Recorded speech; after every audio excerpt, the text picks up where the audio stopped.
way, good people. Make way in the King's name. Open a passage, and I promise thee, Mistress Pride shall be set where man, woman, and child may have a fair sight of her brave apparel from this time till an hour past meridian. A blessing on the righteous colony of the Massachusetts. Iniquity is dragged out in the sunshine. Come along, Madam Pester, and show us your scarlet letter in the marketplace.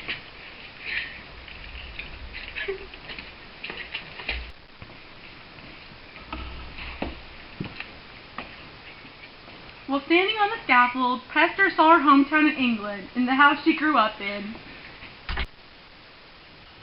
She saw her father's face with his bald forehead and his white beard flowing. She also sees her mother's face with its look of anxious and earnest love, which had served as a gentle guide to Hester even after her mother's death. Hester also saw her own face, glowing with girlish beauty, lighting up the mirror she gazed into. But she saw another face in the mirror, the pale, thin face of a man whose years had worn on him.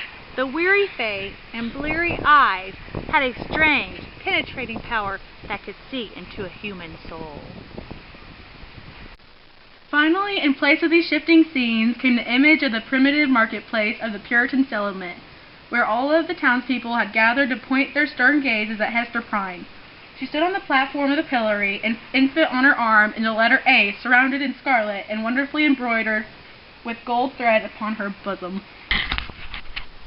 Hester comes back to reality by holding the child so fiercely she begins screaming. And Pester gasps.